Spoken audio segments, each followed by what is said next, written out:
हे राजू आणि पिंकीचे आहे. पिंकी ओडिशातील कटक शहरात तर राजू संभलपूरमधील एका छोट्या गावात राहत होता.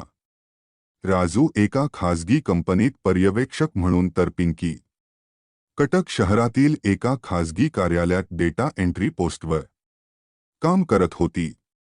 एके रात्री राजू फेसबुक वापरत असताना अचानक पिंकीची प्रोफाईल दिसली. तिच्या प्रोफाईलमध्ये पिंकीचा फोटो होता. पिंकीचा फोटो पाहून राजूला खूप आवडले.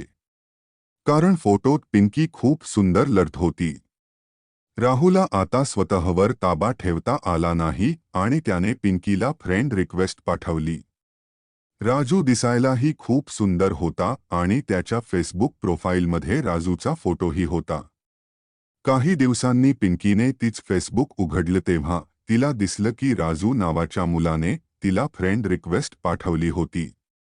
पिंकीने राजूचे फेसबुक प्रोफाईल चेक केले आणि काहीही विचार न करता फ्रेंड रिक्वेस्ट स्वीकारली.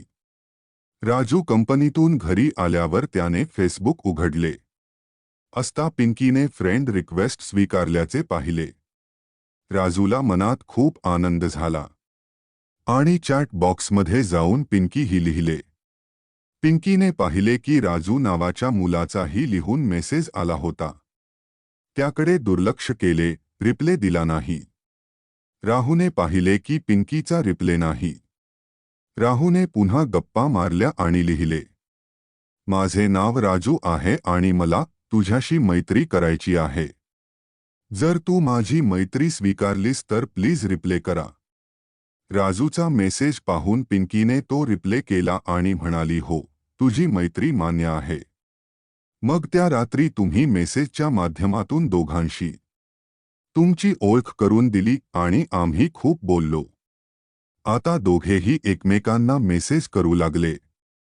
असेच काही महिने गेले आणि आता दोघेही चांगले मित्र बनले होते. दोघांनी आपले फोन नंबर शेअर केले आणि फोनवर चॅटिंग सुरू केले. हळूहळू त्यांची मैत्री पूर्वीपेक्षा अधिक गढ होत गेली. आता आम्ही दोघेही रोज रात्र बोलतो होते. थोड्या वेळाने राजूला जे दिसले त्याचा धक्काच बसला. राजूने जवळच बसलेला दुसरा मुलगा पिंकीशी पार्कमध्ये बोलत असल्याचे पाहिले. काही वेळाने मुलगा निघून गेल्यावर राजू अचानक येऊन पिंकीसमोर उभा राहिला. राजूला पाहून पिंकी आश्चर्यचकित झाली आणि हसत म्हणाली, राजू तू इथे आहेस का? राजू म्हणाला, मला आधीच काळजी वाटत होती की तू मला सोडून दुसऱ्या कोणाकडे तरी पळत आहेस. पिंकी म्हणाली, वेडी झाली आहेस का? राजू म्हणाली, नाही, तू वेडा झाला आहेस. दोघांमध्ये खूप वाद झाला आणि शेवटी पिंकी म्हणाली, हो, मी देवावर प्रेम करतो, तुझ्या नाही.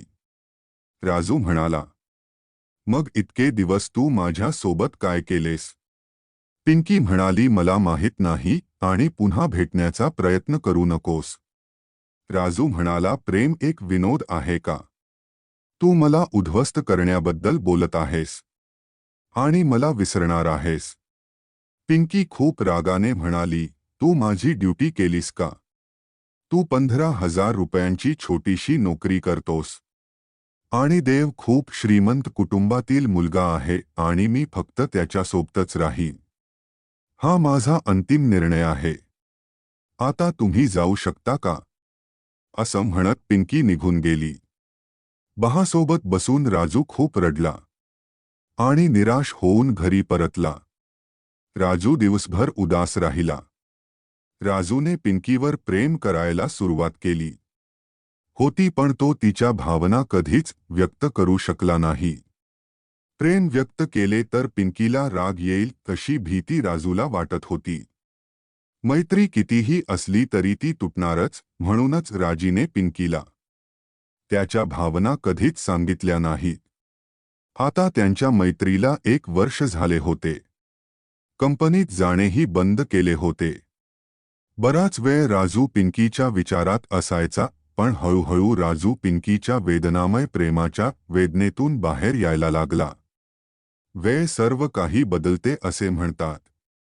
राजूच्या बाबतीतही असेच घडले. राजू आता पूर्वीप्रमाणे काम करू लागला. एक दिवस अचानक रात्री मला पिंकीचा फोन आला. पिंकीचा फोन पाहून राजूला धक्काच बसला आणि त्याने फोन उचलला.